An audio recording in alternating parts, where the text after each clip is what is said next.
আসসালামু আলাইকুম ওয়া রাহমাতুল্লাহি ওয়া বারাকাতুহু। আমি আইয়ুব আলী আনসারী, আইয়ুব আনসারী পেজ থেকে বলছি। সম্মানিত বন্ধুগণ, আশা করি আপনারা সবাই ভালো আছেন। আমিও আল্লাহর রহমতে আলহামদুলিল্লাহ ভালো আছি। আজকে যে বিষয়টি নিয়ে আলোচনা করব, বিষয়টি হচ্ছে আল্লাহ রাসূলের একটা হাদিস নামাজ সম্পর্কে। প্রথম হাদিস বিশিষ্ট সাহাবী হযরত আবু হুরায়রা রাদিয়াল্লাহু তাআলা থেকে বর্ণিত। আল্লাহ রাসূল এই হাদিসের মধ্যে কি বলছেন এই বিষয় নিয়ে আজকের আলোচনা। হাদিসটি আমি বলছি, আন আবি হুরায়রা রাদিয়াল্লাহু তাআলা আনহু ক্বালা রাসূলুল্লাহি সাল্লাল্লাহু আলাইহি ওয়াসাল্লাম আস-সালাতুল খামসু ওয়াল জুমআতু ইলাল জুমআহ ওয়া রমাদানু ইলা রমাদান মুকাফফারাতুল লিমা বাইনাহুন্না ইযা জিতুনিবাতিল কাবাইর।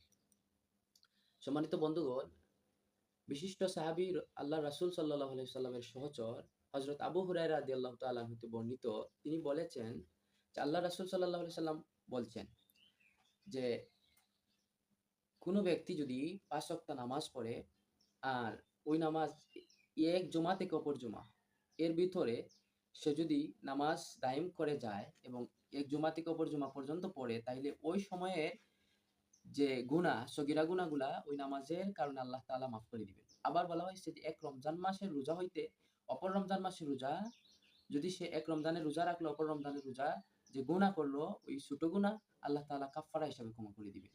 হাদিসটি ইমাম মুসলিম রহমতুল্লাহ আলাইহি তার মুসলিম শরীফে বর্ণনা করেছেন। এখন আসেন হাদিসের ব্যাখ্যায় কি বলা হয়েছে, যে আল্লাহ রাসূল সাল্লাল্লাহু আলাইহি ওয়াসাল্লাম আনুগত্য একান্ত সহচর আবু হুরায়রা রাদিয়াল্লাহু তাআলা আনহু বেশি হাদিস বর্ণনা করেছেন।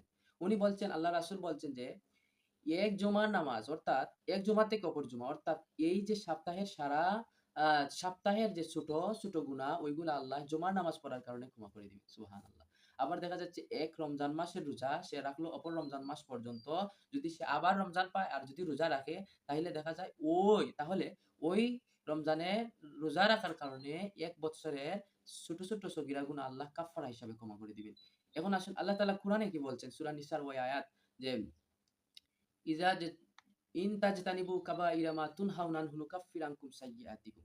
অর্থাৎ আল্লাহ তাআলা বলছেন যে তোমরা যদি নিষিদ্ধ কাজসমূহের মধ্যে বড় পাপগুলো যদি বর্জন করো, তাইলে আমি আল্লাহ তোমাদের ছোট যে গুনাহ সগীরাগুলা আমি কাফফারা হিসেবে ক্ষমা করে দিব। সূরা নিসা। তাইলে এই হাদিস থেকে আমরা কি জানতে পারলাম, যে যদি নামাজ পড়ি ৫ ওয়াক্ত, তাইলে দেখা গেছে আল্লাহ তাআলা আমাদের সুযোগ করে দিয়েছেন ছোট ছোট সগীরা গুনাহ মাফ করা হবে। আবার এক রমজান থেকে অপর রমজানের সগীরা গুনাহ মাফ করা হবে, যদি সে কবিরা গুনাহ থেকে বেঁচে থাকে। অর্থাৎ আমাদেরকে কবিরা গুনাহ থেকে বাঁচতে হবে। আর প্রত্যেক সময় আল্লাহর এই যে বিধান ৫ ওয়াক্ত নামাজ আদায় করতে হবে। তাইলে আজকের এই হাদিস আমাদেরকে বলছে যে নামাজ ছাড়া যাবে না, নামাজ পড়তে হবে। একজন মানুষের জীবন যদি সুন্দর করতে হয়, তাইলে নামাজ হচ্ছে তার সুন্দরতম বিষয়। নামাজের মাধ্যমে একজন মানুষ সুন্দর হয়। আল্লাহ তাআলা আমাদেরকে তৌফিক দান করেন।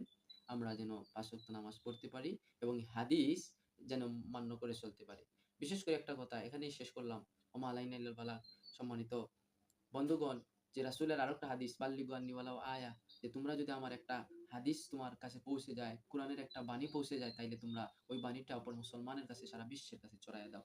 আর আমি আশা করছি আপনাদের যদি ভালো লাগে আর এই হাদিসটি আপনারাও আমল করেন, অপরদেরকে আমল করার জন্য হাদিসটা শেয়ার করে দেন। এখানে শেষ করলাম। অপর সময় আবার একটা হাদিস নিয়ে আসবো। এই প্রত্যাশা রেখে ওমা আলাইনা ইল্লাল বালাগ। আসসালামু আলাইকুম।